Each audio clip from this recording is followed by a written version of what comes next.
bellas palabras de vida.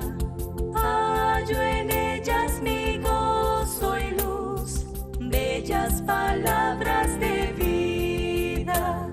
Sí, de luz y vida, son sostén y guía. Qué bellas son, bellas palabras de vida. Qué bellas son, bellas palabras de vida.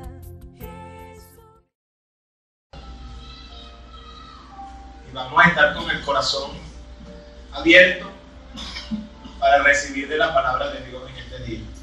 Amén. Hemos venido conversando acerca de los atributos de Dios en la serie que en este tiempo estamos predicando. Llevamos algún tiempo con esta enseñanza los días domingos de los atributos de Dios, y hoy corresponde dar continuación a lo que la Biblia enseña de los atributos de Dios, la doctrina de el ser de Dios. Hemos estado abordando en tiempos pasados, el domingo pasado, la santidad de Dios, el amor de Dios, la omnipotencia de Dios, la omnipresencia de Dios, la justicia de Dios. Todos estos atributos los hemos estado dilucidando los días domingos como iglesia, ¿verdad? Qué importante esta enseñanza acerca de el ser de Dios, porque Dios es una persona, Dios es poderoso, Dios es verdad, pero la palabra de Dios nos describe a Dios con virtudes de persona, porque Dios oye, Dios habla, Dios escucha, Dios ve, Dios todo lo sabe, Dios conoce, Dios recuerda, Dios tiene memoria. Y todas estas cualidades que acabamos de mencionar son fácilmente identificables con una persona. De hecho, el Génesis describe en sus inicios: hagamos al hombre a nuestra imagen y semejanza. ¿Y qué salió? ¿Qué formaron? Una criatura. Una criatura que piensa, que habla, que coordina, que se mueve. La Biblia describe acerca de Dios que Él tiene manos, que Él tiene pies. Dice que la tierra es el estrado de sus pies.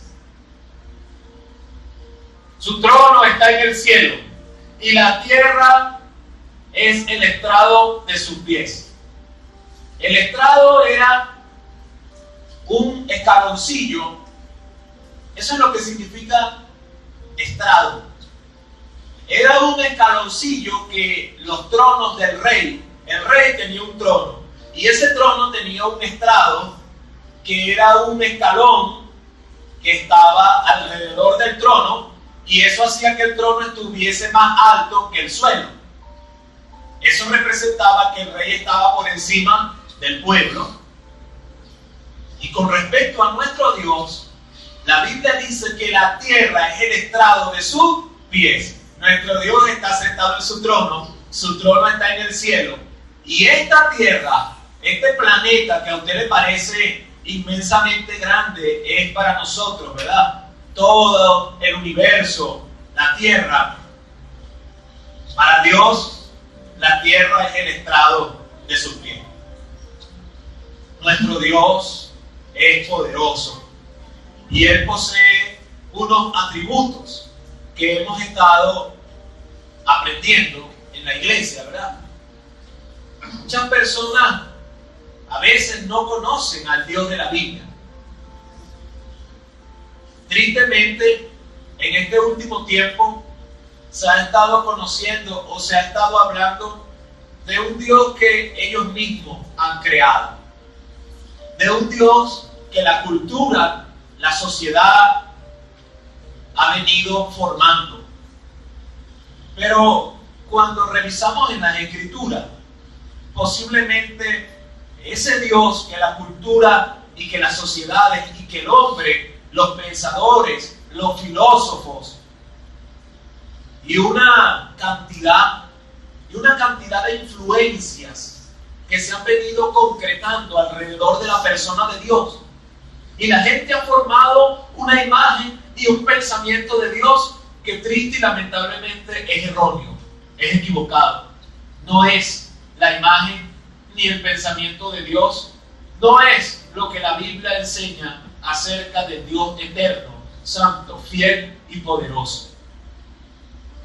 Por ejemplo, una de las cosas que la cultura ha ido formando, ¿verdad?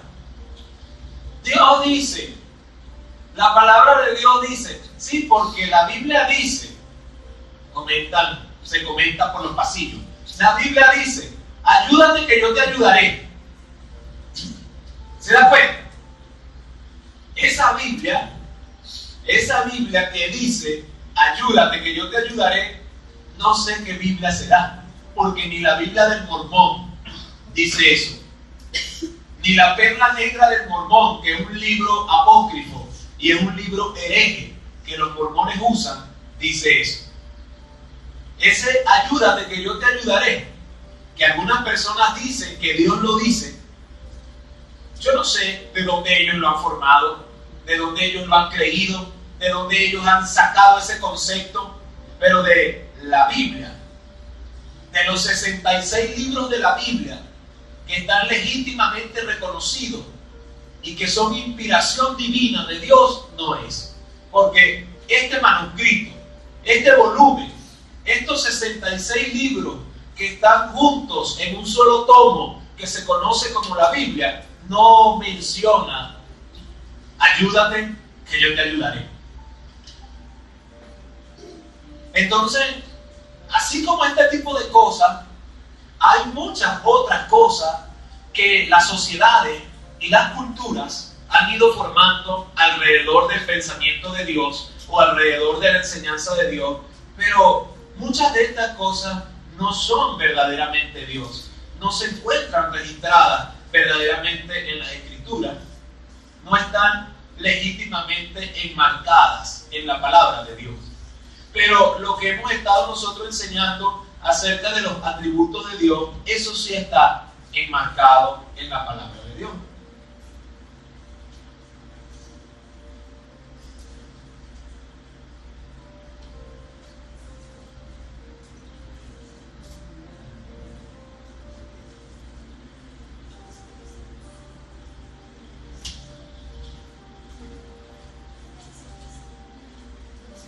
Y así, muchas otras cosas han venido conglomerándose sobre la enseñanza verdadera de las Escrituras. Y el hombre, la sociedad, las han venido recibiendo como legítimas y verdaderas. Muchas cosas se han dicho, se dicen y se continuarán diciendo acerca de la persona de Dios. Y muchas veces, triste y lamentablemente, muchas de esas cosas que se dicen no están reflejadas en la Escritura. Pero nosotros tenemos seguridad acudiendo a la palabra de Dios. Porque la palabra de Dios siempre nos dirá la verdad. Y en este tiempo, el atributo de Dios que hemos estado o que estamos, ¿verdad?, exponiendo delante de la conciencia, el pensamiento, el corazón de cada uno de los que estamos presentes en este recinto y principalmente delante de Dios, es el atributo de la ira de Dios. Una enseñanza execrada, una enseñanza olvidada. De hecho, esta enseñanza de los atributos de Dios era y es principal en la enseñanza de Dios para la vida de los creyentes, pero en este tiempo la han sacado de los púlpitos, porque en este tiempo ha venido a los púlpitos cosas mucho más motivadoras, cosas mucho más innovadoras, cosas mucho más emocionantes para aparentemente transmitirla a los oyentes que están viniendo a los recintos de Dios para buscar el Evangelio. Pero en vez de encontrar el Evangelio, se están encontrando con mensajes de motivación, con mensajes psicológicos, con mensajes subjetivos, con mensajes doble sentido, con mensajes doble discurso, con mensajes que verdaderamente no corresponden a la enseñanza legítima de la fe. Pero los hermanos antiguos, los reformadores, los apóstoles, siempre enseñaron quién era Dios. Siempre enseñaron cómo es Dios. Siempre enseñaron qué pide Dios de nuestras vidas y cómo se revela Dios en las Escrituras.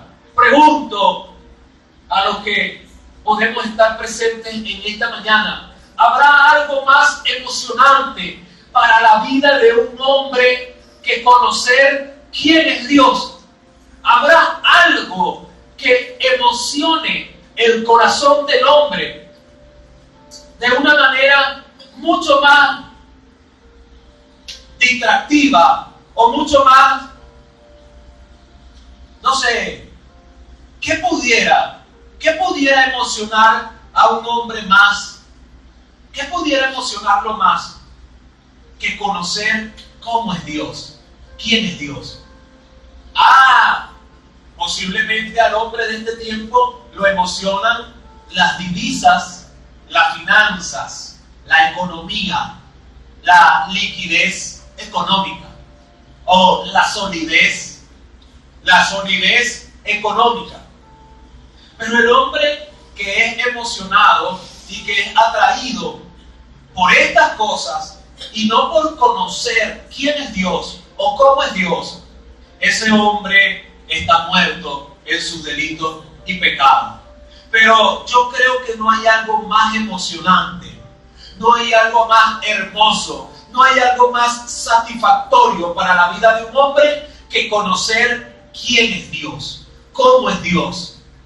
¿Qué hombre no le gustaría conocer quién es Dios, cómo es Dios?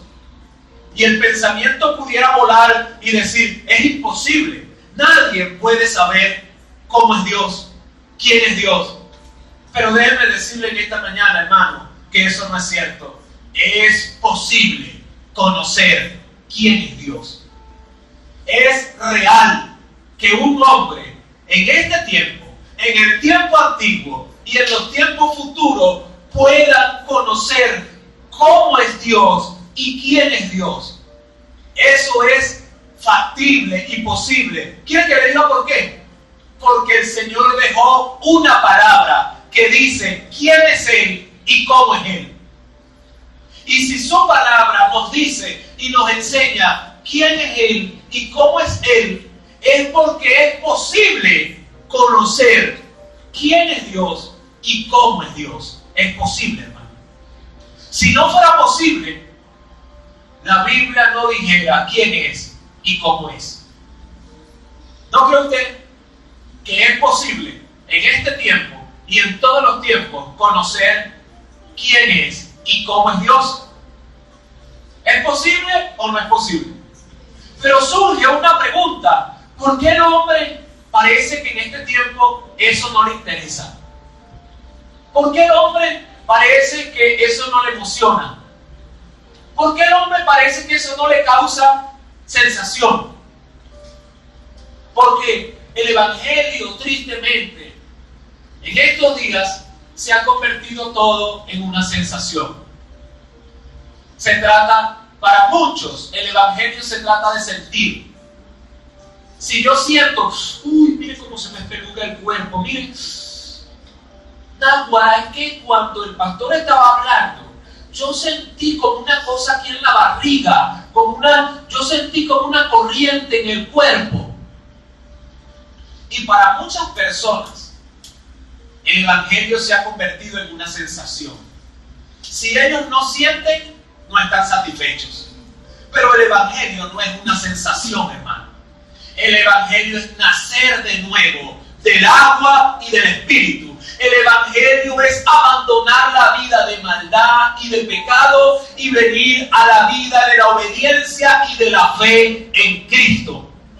Y esas cosas no se tratan de una sensación, no se tratan de una emoción, porque se lo voy a demostrar rápidamente a la prueba del 1, 2, 3. Si el Evangelio es una sensación, si el Evangelio se trata de sentir, lo invito hoy, ya, ahora mismo en este salón, por favor, todos los que están presentes, comiencen a sentir que son salvos. ¿Pueden sentirlo? ¿Pueden sentir la sensación en el cuerpo de que usted es salvo? ¿Pueden sentirla? Si el Evangelio es una emoción, si el Evangelio se trata de una emoción, ¿puede sentir a partir de este momento, puede sentir la emoción de que es salvo? Posiblemente sea muy difícil, por medio de una sensación o por medio de una emoción, creer que usted es salvo. Porque la manera en que un hombre debe creer que es salvo es confiando y anclándose a lo que la Escritura le enseña y le dice, y obedeciendo las palabras de Dios escritas. Pero a través de una sensación o una emoción jamás podrá sentir usted que es salvo. ¿Qué sensación será esa? ¿Qué emoción será esa? La de ser salvo. ¿Cómo se sentirá, verdad? ¿Será que se les peluca el cuerpo? ¿O será que se les paran los pelos de la cabeza? ¿O será que sudan? ¿Qué sensación será esa? La de ser salvo, ¿verdad? ¿Cómo se sentirá?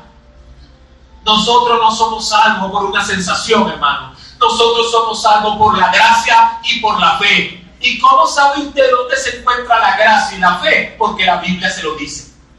Porque la Biblia nos lo dice. La Biblia nos lo enseña. La Escritura nos muestra la verdad.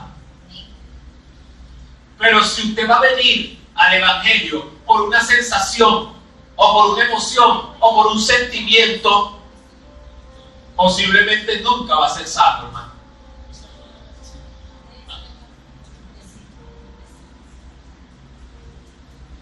Bien, ubiquémonos por favor en el libro de Sofonía, Antiguo Testamento, atributo la ira de Dios. Sofonía, capítulo 1. Amén. No hay apuro, vamos con calma, búsquelo con toda tranquilidad.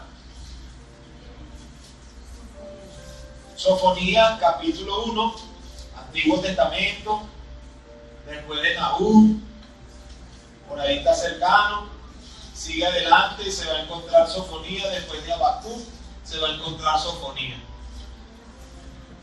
Amén. Bueno, a falta de café, bueno es el té. Y como los virus andan rondando bastante, pero comprométase que se va a beber el té, pero sin dormirse, muy temprano para dormirse. Nos acabamos de parar. Lo de este lado es muy temprano para dormirse, lo de este lado es muy temprano para dormirse. La hora del descanso es de las 2 de la tarde en adelante, que ya se coma su almuerzo, su platico, y bueno, ahí sí, pero está muy temprano para dormirse todavía. Nos acabamos de parar, nos paramos a las 7. Así que animado, y nadie se me duerma, nadie se pierda de la palabra. Amén.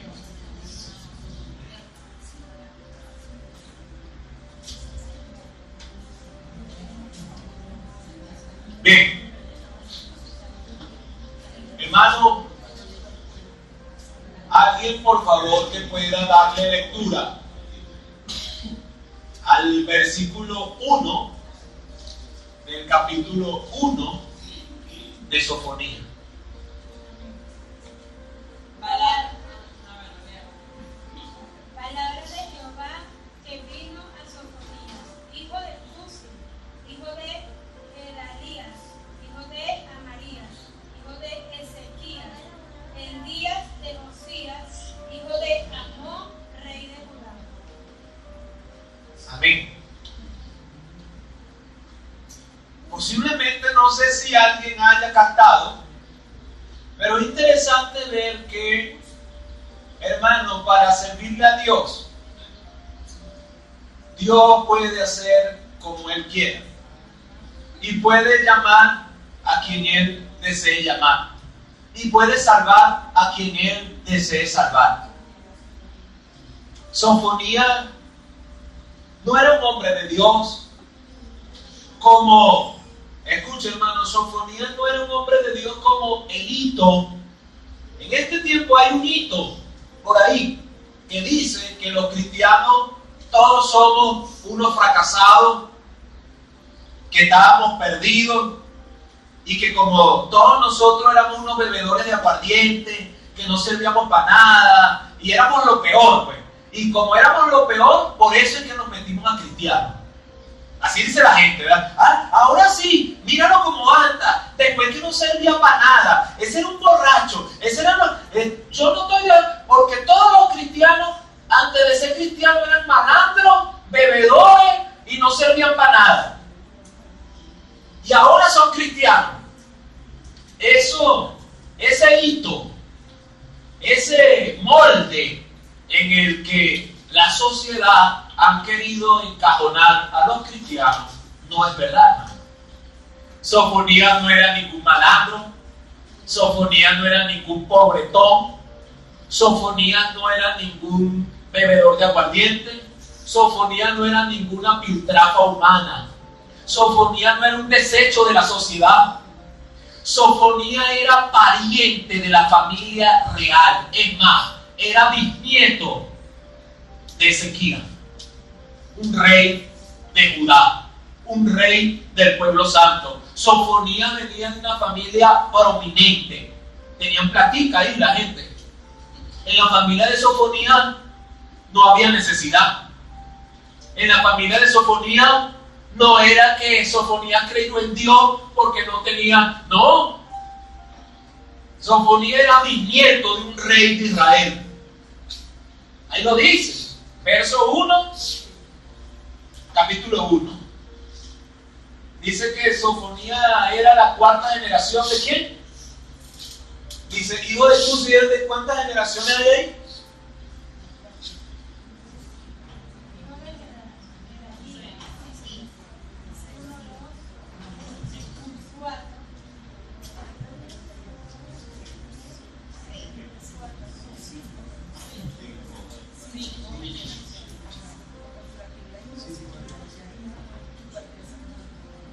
¿Era que entonces bisnieto, tataranieto? Tataranieto, ¿verdad? Pero era descendiente de la familia real, hermano.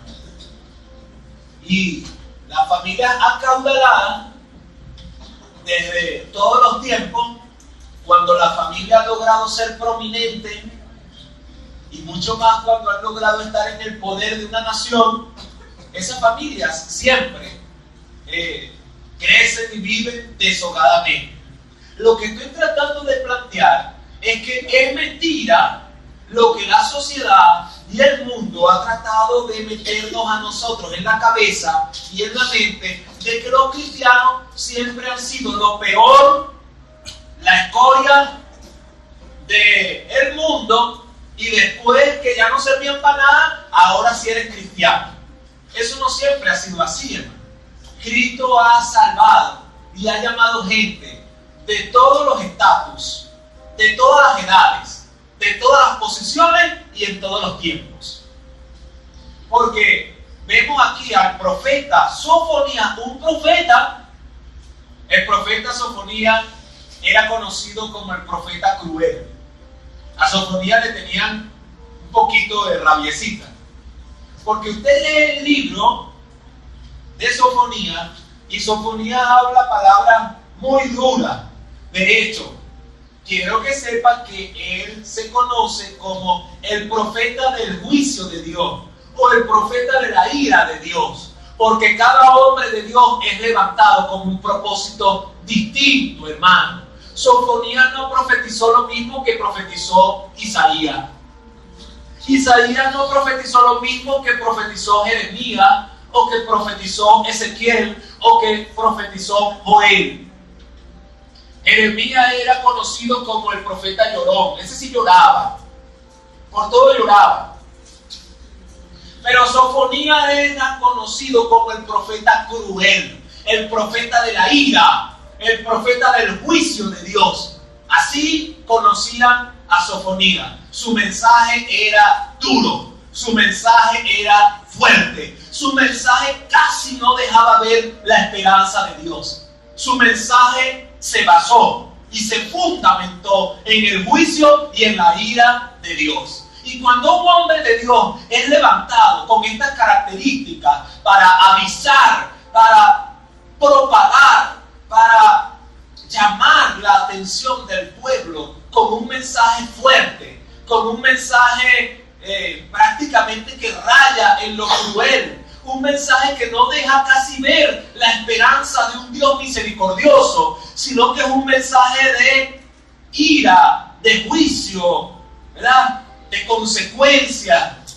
La gente dice: este es malo, este no me gusta, este me habla tremendo ánimo. Fui el domingo para allá, fui el domingo para la iglesia y el mensaje que me encontré fue el de la ira de Dios. Casi que me voy.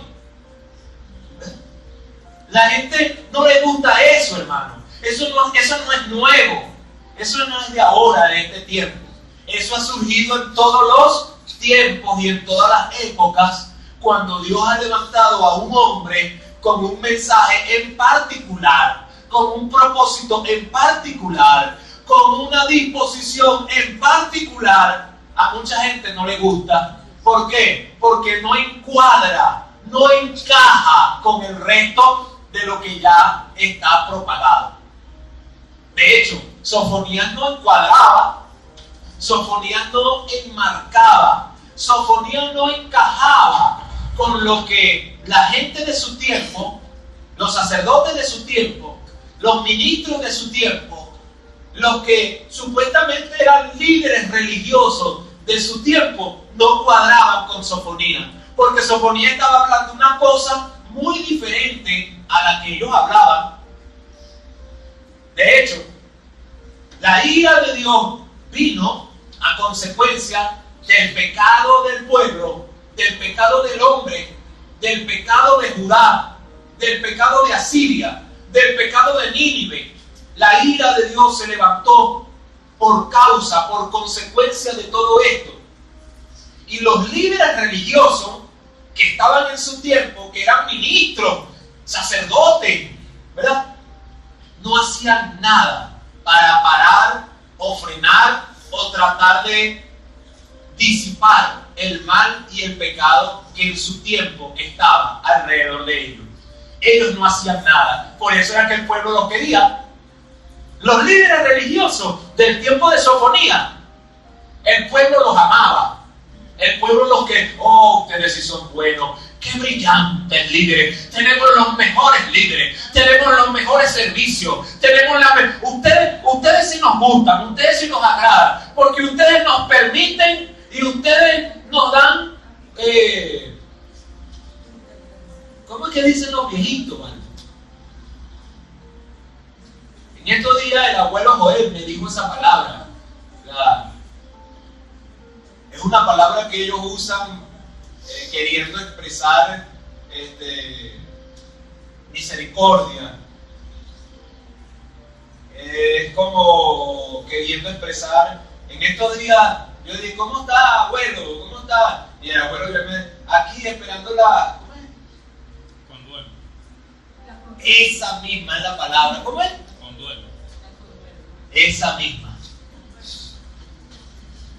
¿Qué quiere decir? Como esperando aquí que a usted se le conmueva el corazón y mente. Quiere decir algo así. Sí, esperando la compasión suya, algo así. La conduelma es la palabra, así, eso mismo. Y la gente del tiempo de Sofonía decía, estos líderes que nosotros tenemos, estos sacerdotes que nosotros tenemos, este pastor, este sí nos gusta, porque este sí nos conduelma todo lo que nosotros, todas las marabunterías y todas las marrabucias que nosotros, este nos conduelma todo eso. Ese no, mire, ese es muy bueno, esos son unos. Por eso era que encajaban y aparentemente todo estaba bien. Entre ellos como hombres, todo estaba bien. Pero el Dios eterno del cielo estaba diciendo, esto no está bien. Ustedes están en pecado. Ustedes me han ofendido a mí. Voy a levantar un hombre de los míos que no sea como ustedes, que no concuerde con lo que el pueblo ama y reconoce. Lo voy a levantar con un mensaje de ira, con un mensaje de juicio, con un mensaje duro, con un mensaje casi cruel. ¿Por qué? ¿Por qué la ira de Dios se manifiesta? Porque es como yo explicaba en mensajes anteriores, la ira de Dios nunca vendrá sin motivo. La ira de Dios nunca vendrá como un capricho.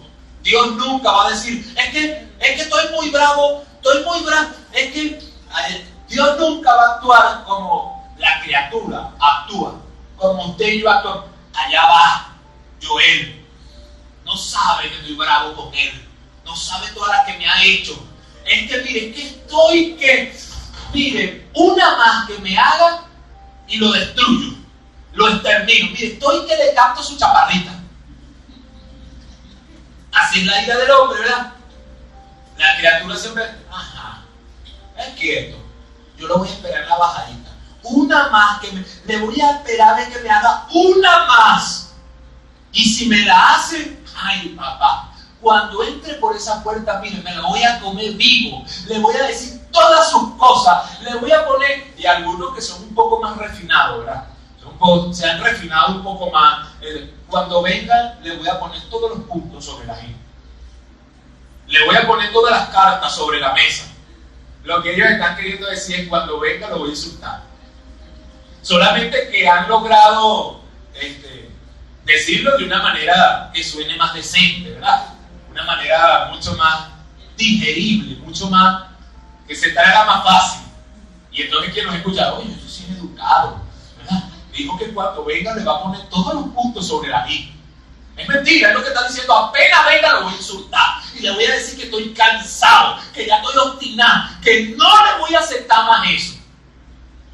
La ira de Dios no se manifiesta ni se revela desde el cielo, hermano, por esas razones. Cuando nuestro Dios manifiesta su atributo de ira en la Escritura, es porque hay razones verdaderas, objetivas, concretas, reales del pecado del hombre para con Dios. Y entonces se escucha el grito hacia los aires.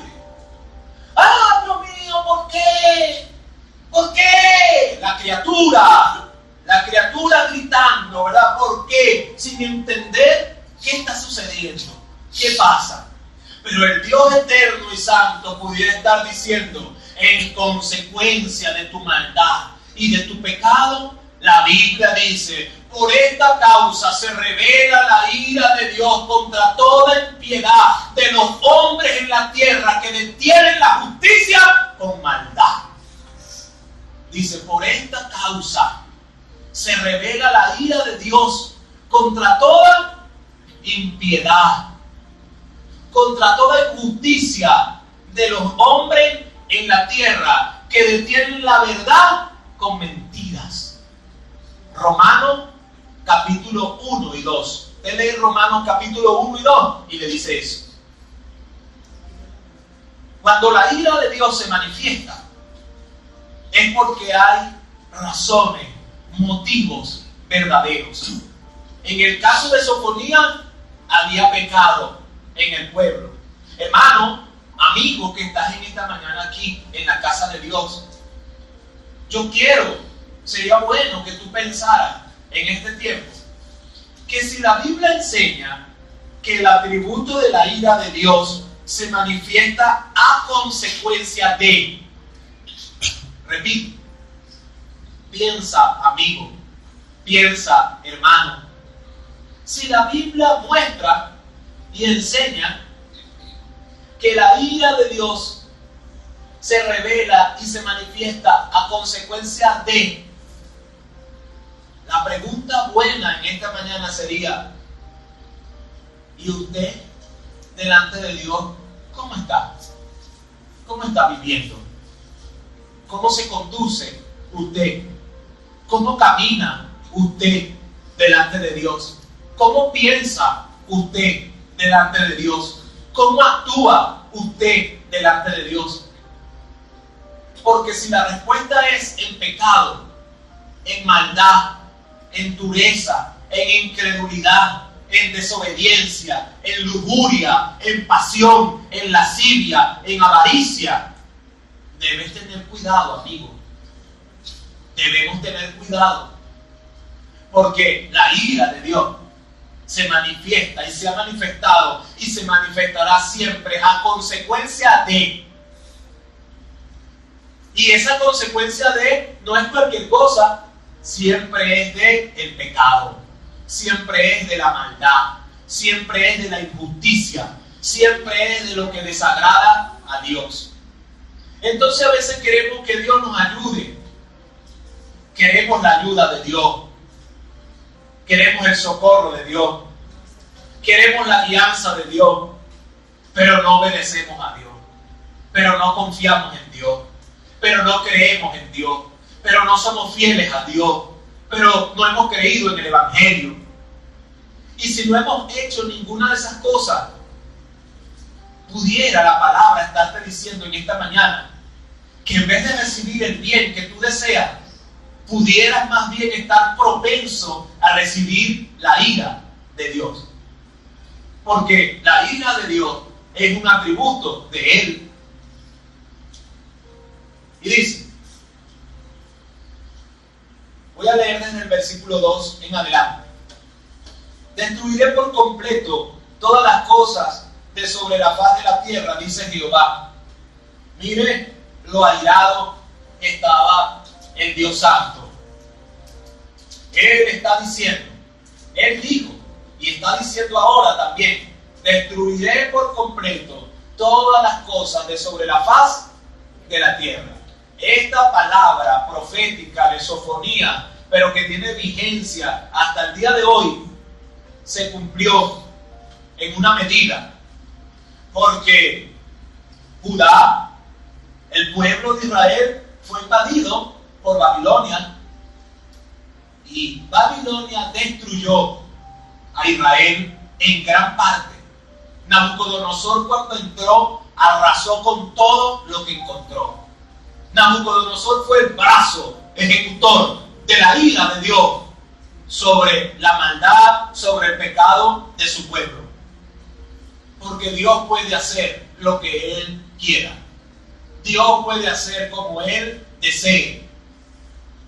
Pero se cumplió en ese tiempo, pero en este tiempo esta palabra que hoy estamos leyendo no se ha cumplido, porque todavía no, el Señor todavía no ha destruido todo de sobre la faz de la tierra. Todavía eso no ha pasado, pero va a pasar, porque la ira de Dios se va a derramar sobre todos aquellos que están en maldad y en pecado y han rechazado el mensaje de la gracia, han rechazado el mensaje de la fe, han rehusado creer y volverse de sus maldades y sus pecados, y al contrario, la criatura ha decidido complacerse en maldades, en pecados, en injurias, en iniquidades, en cosas inicuas. Ahí es donde yace la complacencia del hombre de este tiempo, en lo malo, en lo que desagrada a Dios, en la botella y penca, en engañar a tu esposa, en pegarle a tu mujer, en abandonar a tus hijos, en destruirlo, en el chismón, en la droga, en el prostíbulo, en la fornicación. En todas esas cosas yace la complacencia del hombre de este tiempo que está sin Dios y que no han querido creer en el mensaje del Evangelio. Lo han rechazado. Aún teniendo la oportunidad de creer, lo han rechazado, lo han abandonado, le han dado la espalda. Pero en el momento que Dios les causa dolor, ahí sí gritan: ayúdame. ¡Ay! ¡Ayúdame! Cuando Dios les causa dolor, cuando el dolor viene a su vida por consecuencia de la maldad y del pecado. Y también pudiera ser que el dolor viniese a nuestras vidas aún andando nosotros en obediencia y en integridad. Si Dios quiere, también pudiera venir dolor. Porque ejemplo tenemos en la Biblia. Vemos en la Biblia la vida de Job, un hombre justo, recto, apartado del mal. Sin embargo, los dolores vinieron sobre su vida. ¿Por qué? Porque así la soberanía de Dios lo decidió. Dios autorizó y el mal tocó los hijos de Job, el dinero de Job, la salud de Job. Pero Dios delimitó y dijo: su vida y su alma no se la toques. Esas son mías, porque ese es mi hijo, me pertenece a mí. Pero Job tuvo que soportar el dolor de todas estas cosas. Pero hay algunos a los que le viene dolor como consecuencia de su maldad y su pecado. ¿Por qué? Porque ellos andan de espaldas a Dios, muertos en sus delitos y pecados. Son malvados y pecadores. Pero todavía no ha sucedido lo que Sofonías está diciendo. Lo que Dios está diciendo a través de Sofonías todavía no ha sucedido. Todavía el Señor no ha destruido todo de sobre la faz de la tierra. No te ha destruido a ti. No me ha destruido a mí. Repito, no te ha destruido a ti. No me ha destruido a mí. ¿Cómo se llama eso? Misericordia. La misericordia de Dios aún está sobre tu vida y sobre la mía. Mi consejo es que no lo rechaces. Mi consejo es que no rehuses de Dios. Mi consejo es que no sigamos en la maldad y en el pecado. Porque Él aún no ha destruido todo, pero va a llegar el día en que lo va a destruir. Y si tú te encuentras en maldad y en pecado, tú también vas a ser parte de eso que va a ser destruido de sobre la faz de la tierra. Y sentirás en carne viva los embates de la ira del Dios Santo. Por cierto, estudiando y meditando, se puede concluir de que qué gran error se ha cometido. Qué gran falta de amor se ha cometido cuando algunas personas o cuando muchas veces se enseñan muchas otras cosas de Dios, como ya lo he dicho antes. Se enseña del amor, se enseña de la santidad, se enseña de la misericordia, se enseña de los demás atributos de Dios, pero nunca se enseña del atributo de la ira de Dios. Hacer a un lado el atributo de la ira de Dios es un error grave, muy grande. Pastor, ¿por qué? Porque cuando yo hago a un lado el atributo de la ira de Dios, yo estoy diciendo directamente: Dios no es santo. Yo estoy diciendo: Dios no es justo. Cuando yo tomo algunos de sus atributos y los enseño y otros no, sobre todo dejando por fuera el atributo de la ira de Dios, yo estoy diciendo, estoy mandando un mensaje directo a los oídos de quienes escuchan. Estoy diciendo: Dios no es santo. Porque el atributo de la ira de Dios proviene de su santidad. Si Dios no fuera santo, no se airara en contra del pecado. Cuando hemos sacado, o cuando han sacado el atributo de la ira de Dios y no lo enseñan, ellos están haciendo un ataque frontal, directo, a la santidad de Dios. Ellos están diciendo, Dios es como tú y como yo. Él no es santo. Él se aguanta todo. Dios se aguanta todos los pecados. Y algunos rayan y no se pone bravo. Él se aguanta todos los pecados y no se pone bravo. Él perdona todo. Ciertamente, si un pecador viene con arrepentimiento verdadero delante de Dios, será perdonado. Pero si el pecador continúa en maldad y en pecado, la santidad de Dios no tolera, no concibe, no digiere pecado alguno. Por ende, entonces se manifestará el atributo de su ira. La ira de Dios está implícita en su santidad. La ira de Dios y la santidad de Dios están eternamente enlazadas. Entonces, hablar de una cosa y de la ira de Dios y no hablar de la ira de Dios es un error muy grave, hermano. ¿Por qué? ¿Por qué algunos tienen temor de hablar de la ira de Dios? ¿Acaso no es la Biblia misma la que describe su ira?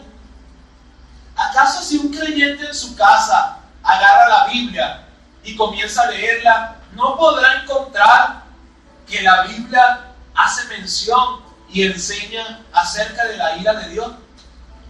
¿Cómo se podrá sentir un creyente en su casa que Dios esté en su vida y en su corazón y haya alcanzado alguna madurez por el Espíritu Santo?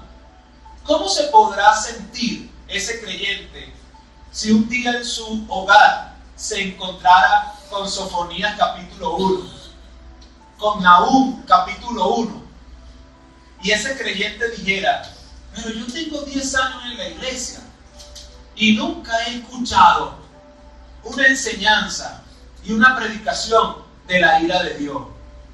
¿Qué tal si ese creyente dijera, ¿por qué en mi iglesia nunca me han enseñado de la ira de Dios? ¿Cómo se pudiera sentir esa persona, ese creyente, al encontrarse que la Biblia habla de estas cosas, pero que a él nunca le han enseñado estas cosas? Posiblemente va a salir corriendo a su congregación y le va a decir, pastor, yo estuve en mi casa leyendo la Biblia. Y qué triste que se encontrara con un pastor de esos que regañan a la gente porque leen la Biblia. Los que se llaman ahora pastores están regañando a la gente, hermano, porque leen la Biblia. Y le dicen a la gente, no, tú no tienes que leer la Biblia, tú tienes que leer la guía, el manual que nosotros te damos. Pero la Biblia no. No lea la Biblia, lee el manual, lee la guía. Y el creyente le dice, pastor, pero la Biblia no es la palabra de Dios. Sí, pero no lea la Biblia, lea la guía. Que en la guía también hay palabra de Dios.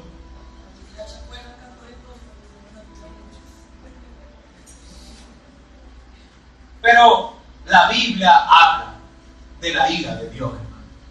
Es un mensaje que no podemos ocultar. Es un mensaje que no podemos esconder. No es un mensaje para aterrorizar a nadie, pero sí es un mensaje para que el hombre entienda quién es Dios, cómo es su Dios, qué dice la Biblia acerca de Dios realmente.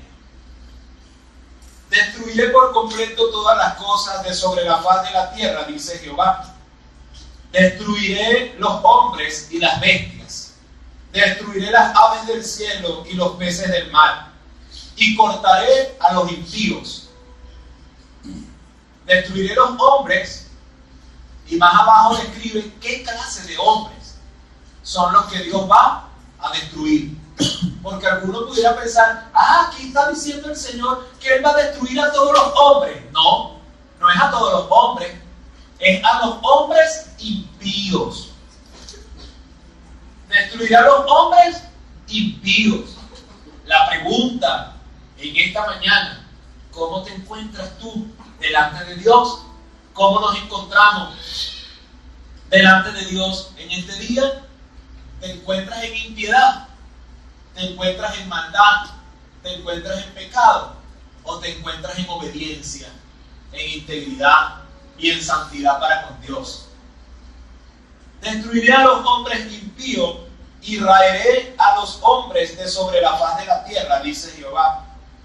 Extenderé mi mano sobre Judá y sobre todos los habitantes de Jerusalén, y exterminaré de este lugar los restos de Baal y el nombre de los ministros idólatras con sus sacerdotes. Existen, hermanos, solamente dos clases de ministros. Sobre la faz de la tierra solamente existen dos clases de hombres de Dios. Sobre la faz de la tierra solamente existen dos clases de pastores, dos clases de ministros. Los ministros apóstatas, idólatras, engañadores y falsos, y los verdaderos. Los hombres de Dios piadosos, misericordiosos, que andan en la verdad, que andan en la justicia. La Biblia está diciendo aquí que la ira de Dios va a destruir a los ministros idólatras. ¿Y a los sacerdotes qué? ¿Qué dice?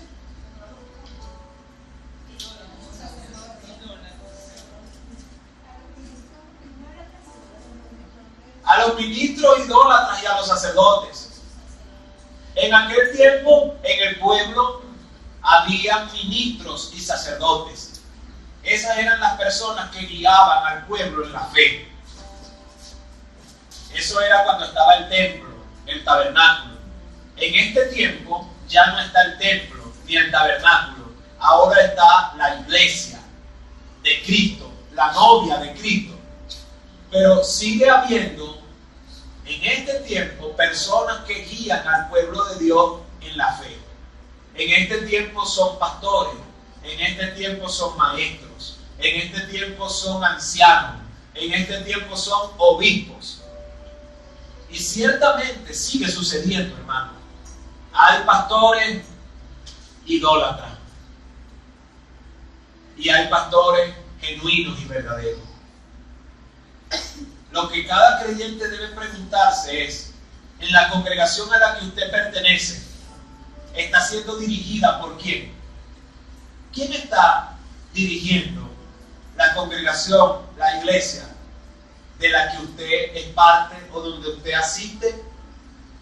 ¿Cómo es la vida del líder religioso que está enfrente de la fe de la congregación a la que usted asiste? ¿Es un idólatra? ¿Es un apóstata? ¿Es un engañador? ¿O es un hombre piadoso, de la verdad, de la humildad y de la integridad? Porque el Señor está diciendo que Él envió y enviará su ira sobre aquellos que están dirigiendo al pueblo de Dios, que son ministros y sacerdotes idólatras. Idolatran su propio nombre, idolatran sus propios logros, idolatran su propio poder, idolatran su propio imperio que muchos de ellos han ido creando por sus propias fuerzas y por sus propios engaños. Y algunos que son un poco más osados y descarados han metido idolatría idolatría real, idolatría pagana, hermano, dentro de la casa de Dios. De frente han metido. Pero hay de ellos, porque la Escritura dice que la ira de Dios vendrá sobre ellos y el Señor los destruirá. En este tiempo, a muchos de ellos no los ha destruido, pero se cumplirá la palabra profética de Sofonías y los destruirá. Y en el tiempo que Sofonías habló, la palabra se cumplió. Porque cuando Nabucodonosor entró, le echó cuchillo y espada a ellos de primero. A los ministros y sacerdotes idólatras murieron por causa de su maldad y de su pecado. Cuando Nabucodonosor entró, invadió y los destruyó. Y en este tiempo, cuando el día de la ira de Dios se manifieste, también se cumplirá, hermano. Todos los que andan en engaño, en idolatría y en apostasía serán destruidos por la ira de Dios. Los templos grandes, las estructuras grandes con aire acondicionado y asientos bien acolchaditos no los van a salvar. Los carros del año que cargan no los van a salvar. De la ira de Dios no podrán escapar con ninguna de esas cosas. Ojalá oremos siempre para que ellos se arrepientan. Que los ministros y sacerdotes idólatras, que en este tiempo los hay y abundan, ojalá se arrepintieran. Pero si ellos no lo hacen, deben atenerse a las consecuencias de la ira de Dios sobre su vida cuando el Señor manifieste el atributo de su ira. Sigue diciendo: y los que sobre los terrados se postran al ejército del cielo, y a los que se postran jurando por Jehová y jurando por Miclón, estos son los hipócritas, los falsos, los que andan en idolatría. Dicen: no, sí, yo creo en Dios, pero también le prenden vela a las ánimas. Dicen: no, sí, en nombre de Dios Todopoderoso y la Virgen del Tahuapire y no sé qué, y dicen que andan con Dios y con Miclón. Miclón era un dios pagano de aquel tiempo, un demonio. Milcom, ese mismo, el Milcom ese, que de Dios no era un demonio al cual en aquel tiempo ellos adoraban. Y el pueblo decía: sí, yo ando con Jehová, pero también con mi Milcom. Y juraban en nombre de Jehová y en nombre de Milcom. Te lo juro, que en nombre de Dios Todopoderoso y la Virgen de la Chinita y la maligna impostora. Sí, porque ellos le llaman la divina pastora. No, yo le digo la maligna impostora, porque esa ni es divina ni es pastora. Esa es maligna y es impostora. Y la bárbara esa, la bárbara que cargan por ahí, la mala bárbara, con capa roja y todo para volar como Superman. Y la gente dice: sí, en nombre de Dios. No lo puedo ni mencionar. No me da la boca para mencionar las dos cosas al mismo tiempo. No, hermano. Eso es peligroso. Amigo, ten cuidado. Eso puede traer la ira de Dios sobre la vida de quienes anden en estas cosas. Porque aquí dice que el Señor dijo: yo voy a destruir a los sacerdotes y a los ministros idólatras, ¿sí o no? Pero el Señor dijo: pero a ellos nada más no. A todos los que andan en idolatría, que se postran delante de los cielos, de las estrellas, los astros, el cosmos, el horóscopo, Virgo, Tauro, Géminis, ¿verdad? Alfonso de León y el arquitecto de sueños. todos los que andan creyendo en las constelaciones de los cielos y en Milcom, a ellos también los voy a destruir. ¿Por qué los va a destruir el Señor? El Señor está diciendo, porque ustedes me han ofendido. Ustedes han jurado en mi nombre y también en nombre de Milcom. Ustedes han blasfemado mi nombre. Ustedes dicen que andan conmigo, pero también andan con Milcom. Un pie en lo bueno y otro pie en lo malo. Un día se echan un trago en la mesa de Dios y otro día se sientan en la mesa de los demonios. Y el Señor dice, está diciendo en su palabra, no es el pastor Miguel el que dice, la palabra de Dios dice, eso que ustedes han hecho ha traído mi ira. Eso ha hecho que yo me aire. Eso ha hecho que yo levante a Sofonías para decirles a ustedes que ustedes no se van a salvar de mi ira si no se arrepienten. Porque ustedes con esa manera de vivir me han ofendido.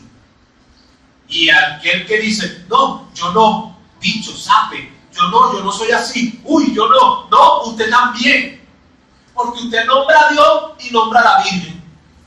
Usted nombra a Dios y nombra a José Gregorio. Usted nombra a Dios y nombra a su muñeco.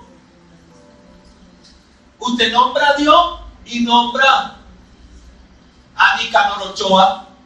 En nombre de Dios y Nicanor Ochoa. Uy, Señor, en nombre de Dios y Nicanor Ochoa. Nicanor Ochoa y Dios no son amigos, son contrarios. Nicanor Ochoa es una deidad maligna, pagana, malvada. Esos no son santos nada. Esos son demonios que han tomado todas esas estatuas, todos esos muñecos para mantener al hombre en idolatría, en brujería, en hechicería, en ocultismo. Le voy a hacer una pregunta para que meditemos en esto. Nosotros hoy domingo estamos haciendo lo bueno o lo malo. ¿Qué piensa usted? Lo bueno, ¿verdad? Y le voy a hacer una pregunta. Aquí donde estamos escondidos. ¿Tenemos la puerta trancada para que nadie nos vea y nadie entre? No, ¿verdad que no? ¿Por qué? Porque estamos haciendo lo bueno. Les voy a hacer una pregunta. ¿Y por qué el brujo si lo recibe a usted con la puerta trancada, que nadie vea, que nadie escuche, en un cuartico oscuro donde están ustedes dos solos para que nadie... ¿Por qué el brujo se hace eso? Porque están haciendo lo malo. Todo el que hace lo malo se esconde para hacerlo, se oculta para hacerlo. Y puro embuste, ¿verdad? Pero en el sentido de que quiero que se dé cuenta de eso, de que todo lo que es oculto, que nadie vea, fúmate el tabaco, pero aquí calladito, que nadie te vea, no te lo fumes, fúmatelo allá. Todo eso, hermano, proviene de la maldad. Porque si eso es bueno, ¿por qué lo hacen en oculto? Si eso es bueno, si no hay nada malo con eso, ¿por qué lo hacen que nadie vea? ¿Por qué los brujos se van a una montaña a donde nadie los ve, a donde no hay gente, a hacer sus ritos, sus deidades, a hacer sus ceremonias paganas? ¿Por qué? Porque nosotros para hacer un culto no nos vamos por una montaña. ¿Cómo nos vamos a ir por una montaña para hacer un culto? No, el culto lo hacemos aquí, a cielo abierto, a voz en cuello. ¿Por qué? Porque sabemos que estamos haciendo lo bueno, lo legítimo, lo que es digno, lo que es de Dios. Por eso no nos estamos escondiendo. ¿Verdad que no?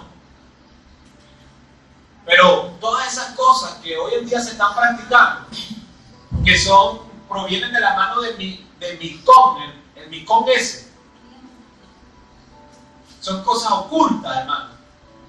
Son deidades paganas. Sigue diciendo, vamos a seguir leyendo. Dice, y a los que se apartan de en pos de Jehová, y los que no buscaron a Jehová, ni le consultaron, dice que también la ira de Dios vendrá sobre ellos. Ojo, ojo, no es solamente sobre los ministros y sacerdotes idólatras, no es solamente sobre los que se están postrando en idolatría y están adorando demonios. También dice la palabra de Dios, bendita palabra de Dios, gracias por tu palabra, Señor. Dice que sobre los que se apartan de Jehová, los que le dan la espalda a Dios, los que no buscan a Dios, sobre ellos también vendrá la ira de Dios. ¿Cómo es eso de que, no, yo era cristiano, pero me aparté? Le voy a poner el ejemplo, hermanos. Agarre una mata de lo que usted quiera, de mango, de cambur, de parchita, no sé, la mata que más a usted le guste. Y donde está el fruto, donde la mata tenga el fruto, agarre la rama donde está el fruto y sepárela. Apártela del árbol, quiébrela, apártela del árbol y la pone por allá. ¿Qué va a pasar? Esa rama puede decir, no, yo sigo siendo mate parchita, lo que pasa es que me aparté. No, ya usted no es mate parchita, usted es una rama y quebrada.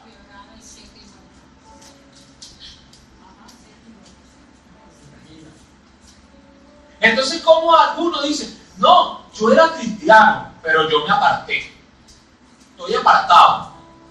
Bueno, cuidado, porque la Biblia dice, a quienes se apartan. Vamos a leerlo otra vez, versículo 6. Y a los que se apartan de pos de Jehová. ¿Usted sabe lo que significa la palabra en pos?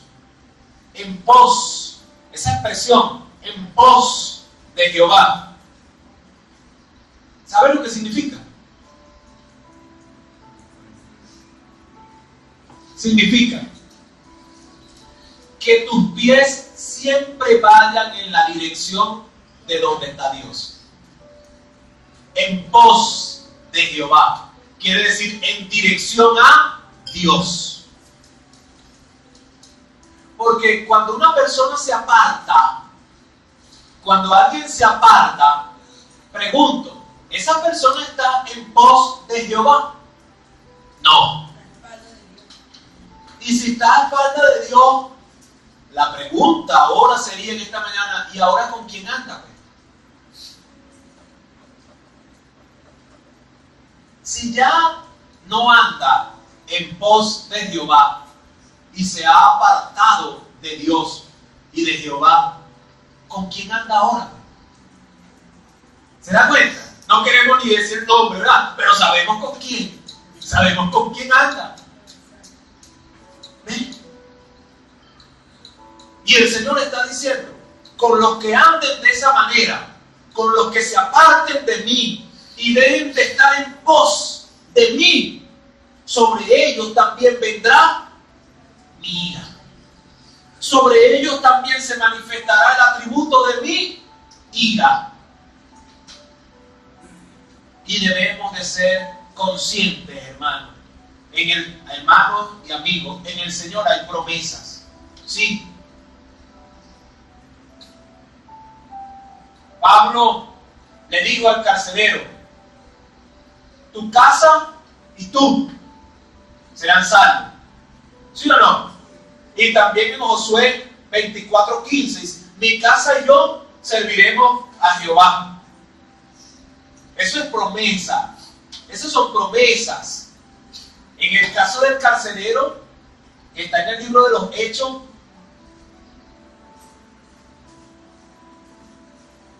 toda la familia del carcelero creyeron en el Señor. En el caso de Josué también. Pero hay algunos que dicen, mi casa está bajo la promesa de Dios. Mi casa está bajo la promesa. Pero la pregunta es, ¿los que viven en tu casa están yendo en pos de Jehová? Sus pies van camino a Jehová, a Dios. O más bien sus pies van camino a otras cosas, al engaño, a la discoteca, a la falsedad, a la maldad, a las drogas. Entonces debemos tener cuidado, hermano, los que tienen en los hogares donde hay hijos grandes y que los padres han conocido al Señor, pero los muchachos no quieren nada con Dios. Sí, es el anhelo de nosotros como padres que ellos se arrepientan y conozcan el Evangelio. Por eso es que tenemos que orar por los hijos, hermano. Por eso es que tenemos que instruirlos en la palabra. Por eso es que tenemos que compartirles el Evangelio.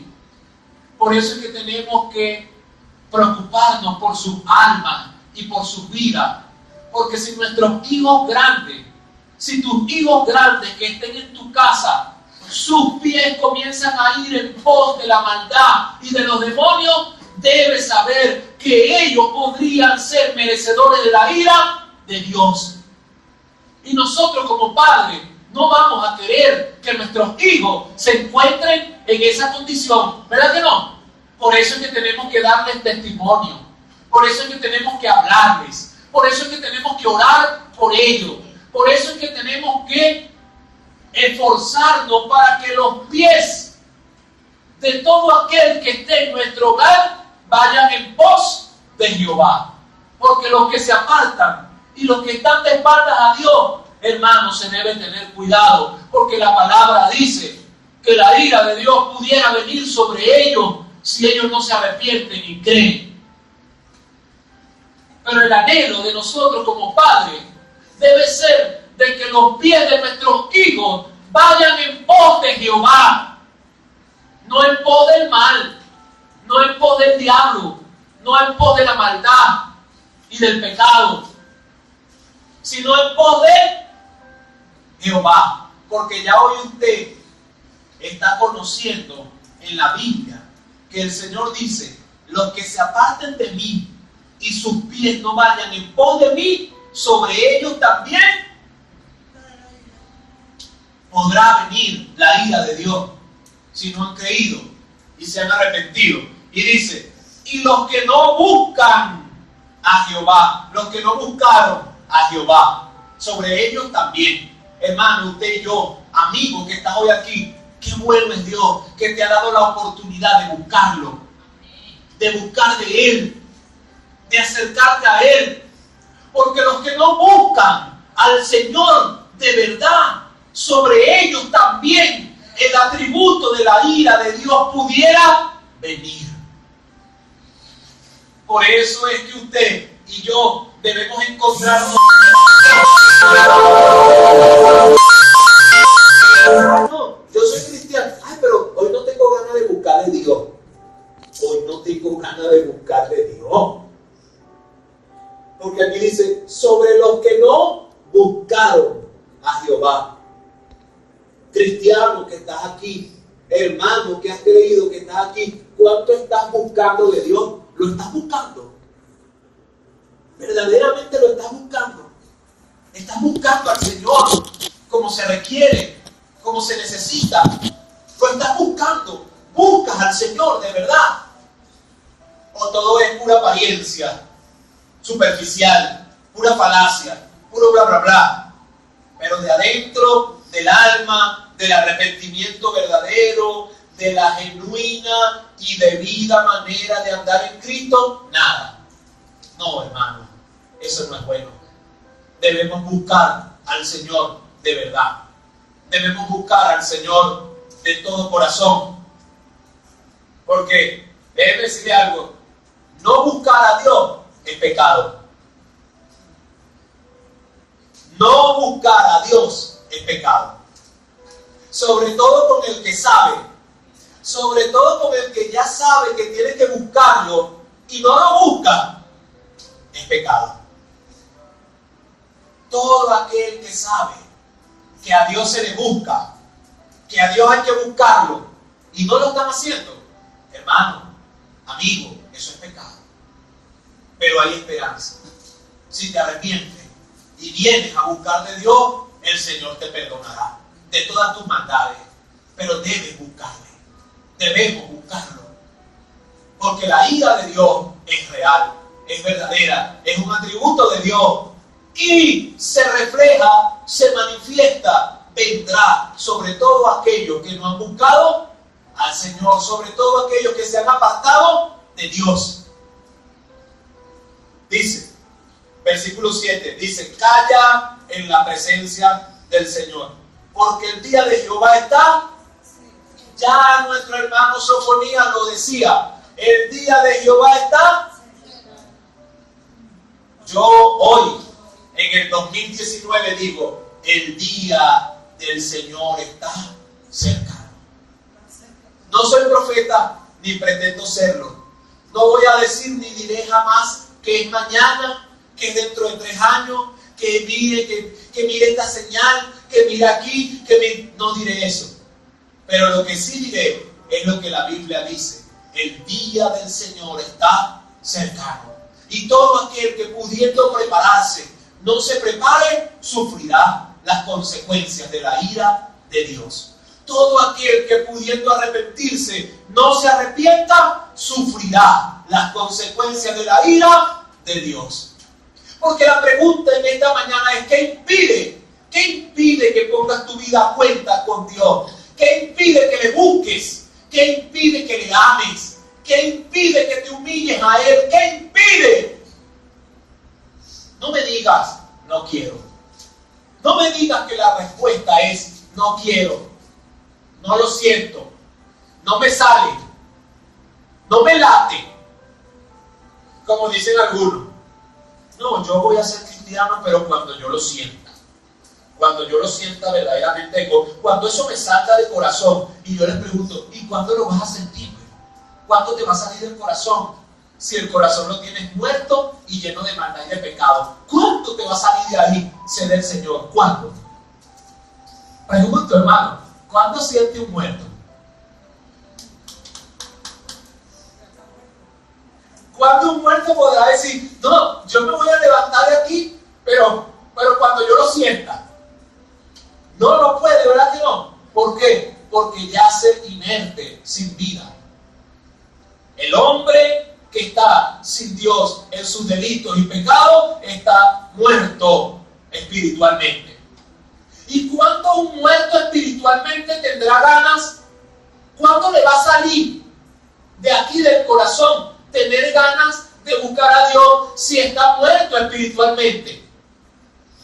El único que puede venir a Dios es el que viene, escucha el mensaje lo redarguye y la vida de Dios se genera en él para arrepentimiento. Pero eso es mentira, que una persona que está muerta en su delito y pecado se va a levantar un día diciendo, hoy sí, desde hoy voy a buscar a Dios. Hoy sí me sale de mi corazón empezar a ser cristiano. Eso es mentira, hermano. Amigo, eso es mentira. Para que una persona pueda creer en el Señor, tiene que el mensaje del Evangelio redarguirlo en su corazón y traer la vida que es de Dios a ese pensamiento, a esa alma, a ese ser. Y eso no va a suceder si usted no escucha el mensaje del Evangelio. ¿Y cómo lo va a escuchar si usted nunca va a la iglesia? ¿Cómo lo va a creer si usted nunca recibe a los hermanos en su casa para que le hablen? ¿Cuándo le va a salir? Nunca. Eso es mentira de que, no, yo voy a ser cristiano, pero cuando me salga. Claro, ellos dicen así porque saben que eso nunca les va a salir. ¿Ves? Ellos lo que están diciendo es, no, ahorita no. Eso es lo que en realidad ellos están diciendo. Yo ahorita no voy a ser cristiano. Ahorita no, después, pero ahorita no. ¿Ves? Entonces es una manera educada de hacerle saber al hermano que le está predicando, de hacerle saber, hermano, no pierda su tiempo conmigo porque yo ahorita no voy a creer. ¿Ves? Es una manera educada de hacérselo saber. Pero ellos lo que están diciendo es, ahorita no. Y ellos lo saben. ¿Ves? Entonces ponen la excusa de que no, cuando me salga. Para que a un hombre le salga creer en Dios, tiene que buscar de Dios. Tiene que venir a Dios. Tiene que hacer lo que usted y yo estamos haciendo hoy. Estar en la casa de Dios, escuchando un mensaje y que la obra del Espíritu Santo se produzca en el alma, en el corazón, por la fe y por la gracia. Pero si usted no busca, si usted no viene, si usted no escucha, ¿cuándo va a ser? Nunca. Dice, ojo, el versículo 7 es muy importante, hermano. Ya estamos casi para terminar. Dice, calla en la presencia ¿de quién? ¿Sabe lo que Dios está diciendo? ¿Sabe lo que Dios te está diciendo a ti y a mí en esta mañana? Él está diciendo, no me preguntes por qué yo derramo mi ira sobre todas estas personas que acabo de mencionar.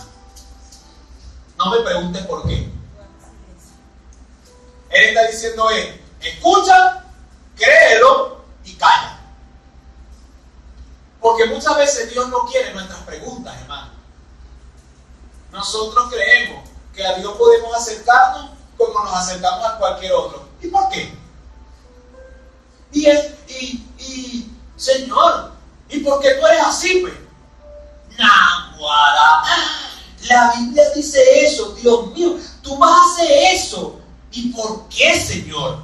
¿Por qué lo vas a hacer? Naguará. Y lo vas a destruir. ¡Ay! Dios, la Biblia dice, exterminaré, raeré de la faz de la tierra. Ay, Dios mío, ¿y por qué, Señor? ¿Por qué tú vas a derramar tu ira así de esa manera? Y como Dios sabía eso, y lo sabe, nos dice en el versículo 7, calla en la presencia del Señor.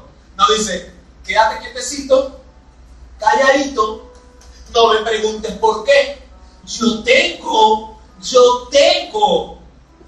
verdaderamente autoridad y poder. Y si yo estoy decidiendo que en un tiempo el atributo de mi ira o mi ira se manifieste sobre la tierra, yo soy Dios, yo soy justo, yo soy bueno, yo lo estoy haciendo por los motivos correctos y no tengo que responderte a ti por qué. Te doy un consejo, calla en mi presencia. Eso para algunos hombres es difícil. Hay personas que para mantenerse calladas tienen que apretar la boca, hermano.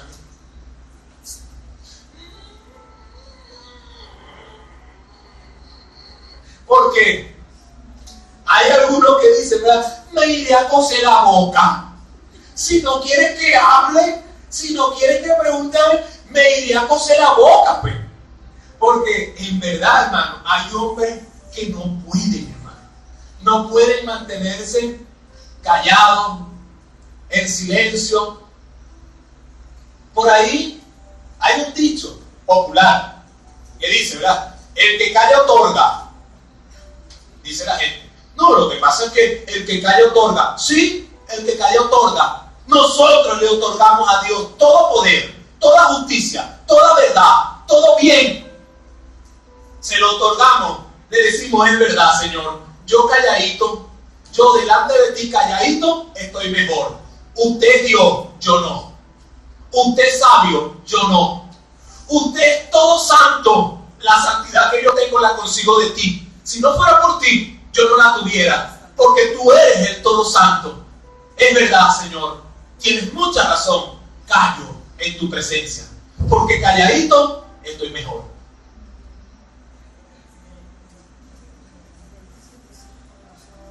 Porque qué interesante, ¿verdad? Que la palabra nos dice, calla en la presencia del Señor. Porque pudiera venir a la cabeza de los que recibieron el mensaje, ojo, ubíquense, hermano, ubíquense en el tiempo, en el contexto histórico. Sofonía está hablando de esto, le está hablando al pueblo. Sofonía está diciendo, así dice el Señor, y está hablando delante de ellos. Y cualquiera del pueblo pudiera haber venido a Sofonías diciéndole, ya va Sofonías. ¿Pero por qué? ¿Por qué Dios va a hacer eso con nosotros? ¿Y por qué Él decidió eso? Y como era Dios quien estaba hablando a través de Sofonías, antes de que la gente se levantara con sus preguntas, sus argumentos, sus pensamientos. Sí, porque el hombre dice, no, es que yo soy una persona muy pensante. Yo pienso lo que me están diciendo. Pero antes que el pueblo se levantara con alguno de sus pensamientos o de sus argumentos, el Señor dijo, calla en mi presencia. Yo sé por dónde vienes tú.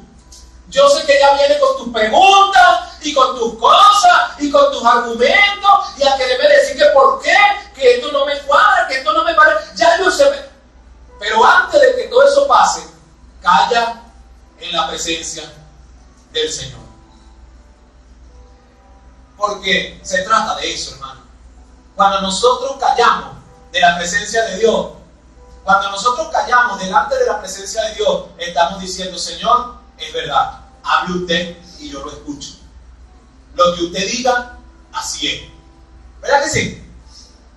Pero una persona que ante la palabra de Dios le está hablando, eso era lo que estaba haciendo Sofonías. La palabra de Dios le está hablando y la persona está con su, no, pero con esto, no, pero aquello, no, pero la persona está argumentando, ella no está entendiendo, ella no quiere entender, ella ni siquiera está haciendo el esfuerzo para entender lo que Dios está hablando. Ella de una vez escucha y argumenta, escucha y argumenta, escucha y argumenta. Y el Señor nos dice en esta mañana, calla en la presencia del Señor. ¿Qué quiere decir eso? Escúchame, escucha mi palabra, hijo, escucha mi palabra, hija. Que tu corazón no sea pronto para argumentar, que no sea pronto para, escúchame, cállate un poquito y escúchame. Porque la palabra estaba llegando, ¿sí o no? Sofonía estaba hablando, la palabra estaba siendo hablada y después termina diciendo, calla en la presencia de Jehová el Señor, porque el día de Jehová está cercano, porque Jehová ha preparado sacrificio y ha dispuesto a sus convidados. ¡Qué tremendo! Nuestro Señor ha preparado su sacrificio y ha dispuesto a todos sus convidados. Hermano, yo no sé si usted está entendiendo lo que aquí dice, pero si yo intento explicárselo en esta mañana, posiblemente usted se va a sorprender. Y usted a lo mejor va a decir, ese no es el Dios en el que yo pensé haber creído. No creo que Dios sea así.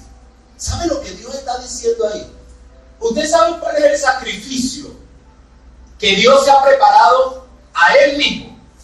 O sea, el cuento es así. Dios se ha preparado un holocausto, un sacrificio delante de Él mismo. Y Dios ha dispuesto, Dios ha preparado cuáles son los convidados que van a estar en ese sacrificio. Recordemos que el sacrificio lo hacían antes, ¿verdad? Delante de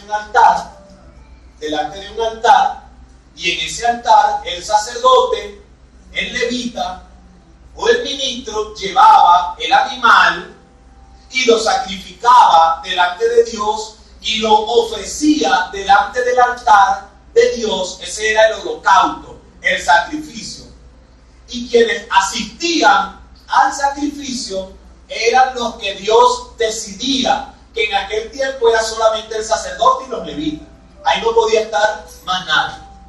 Pero en este tiempo, lo que Sofonías está hablando, él está diciendo, yo me he preparado un sacrificio para mí. Y he preparado los convidados que van a estar en ese sacrificio que yo mismo preparé para mí.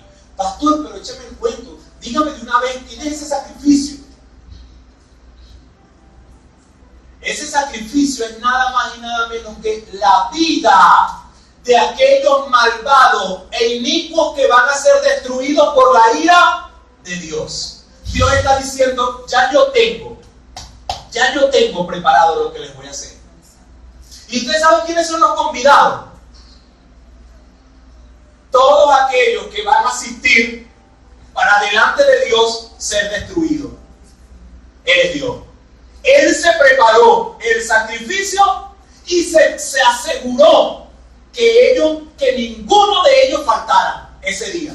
Ese día no va a faltar ninguno. Ese día todos los convidados, el Señor se asegurará de que estén ahí en primera fila esperando lo que les toca. Y lo que les toca es la ira de Dios. Eso está preparado en los días que vienen. Si usted y yo no nos arrepentimos, amigo, hermano que estás aquí, escucha la palabra de Dios en esta mañana. Si usted hoy, en este tiempo, teniendo la oportunidad de creer en el Dios santo, en el Dios que salva, en el Dios verdadero, si hoy teniendo la oportunidad de creer, no crees, ten cuidado, porque tú podrías ser uno de esos convidados que en el día final van a estar preparados como sacrificio delante de Dios, sobre los cuales la ira de Dios se derramará. Hermano, amigo, eso no es bueno. Hoy tenemos la esperanza en Cristo de abandonar el pecado, de abandonar la maldad y de venir a su mano, de creer. Porque la ira de Dios es cierta, es un atributo, se manifestará, se ha manifestado y se seguirá manifestando. Pero Dios quiere que en este tiempo usted y yo escapemos de su ira. Yo siempre he dicho, Dios no salva, Dios salva a cada uno de nosotros. Nos salva por Él, nos salva para Él y nos salva de Él. Dios salva al hombre, lo salva por Él, porque si Él no hubiera muerto en la cruz del Calvario, el hombre no encontrara ninguna salvación. Nos salva por Él, o sea, por lo que Él hizo. Nos salva para Él. Él te salva para que tú empieces a servir y a vivir para Él, no para ti mismo, ni para un trabajo de una empresa como un esclavo.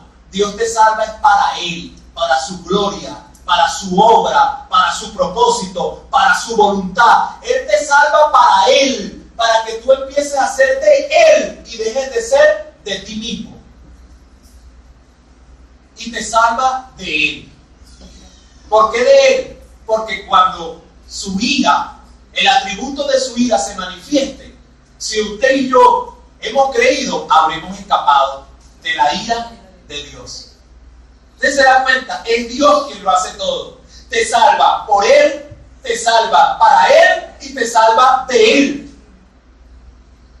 ¿Cómo no creer? ¿Cómo no amar a Dios? Hoy tenemos esta esperanza. Todavía vamos a continuar dilucidando este capítulo 1, todavía nos falta. Hay cosas importantes de la ira de Dios que nos faltan. Creo que deben faltar todavía como 3 o 4 mensajes más acerca de este atributo. Pero qué bueno es que creamos que la esperanza la tenemos hoy, hermano. Que nuestro Dios es verdadero, que Él es fiel, que Él murió por cada uno de nosotros.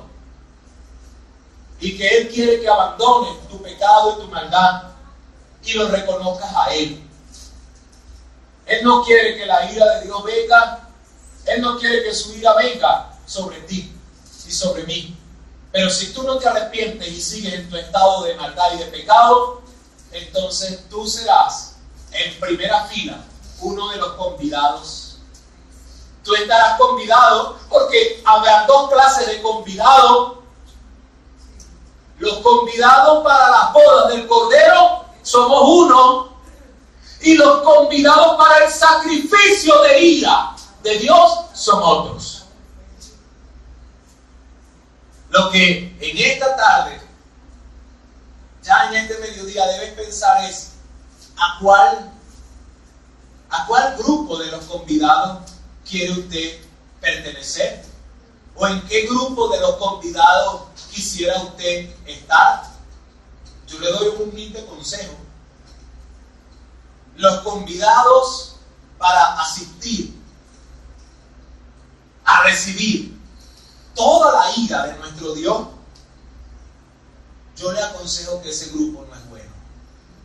Que en ese grupo usted no escoja estar ahí. Yo le aconsejo con mi corazón que se arrepienta, que abandone el pecado y la maldad y venga al grupo de los convidados a estar en las bodas del Cordero. Amén. Puestos en pie, vamos a orar. Levantaré hoy el fundamento, sus calzadas restauraré.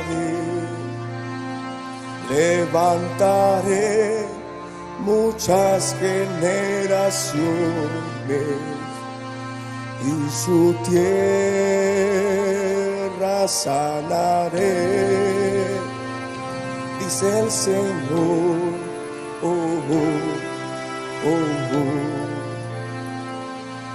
Levantaré hoy el fundamento,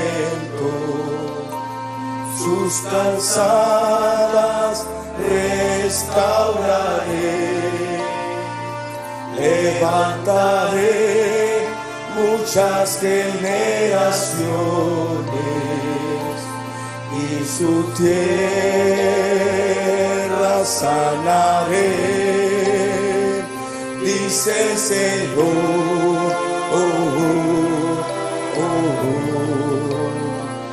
Restauraré lo que comió la oruga, lo que la langosta destruyó. Levantaré muchas generaciones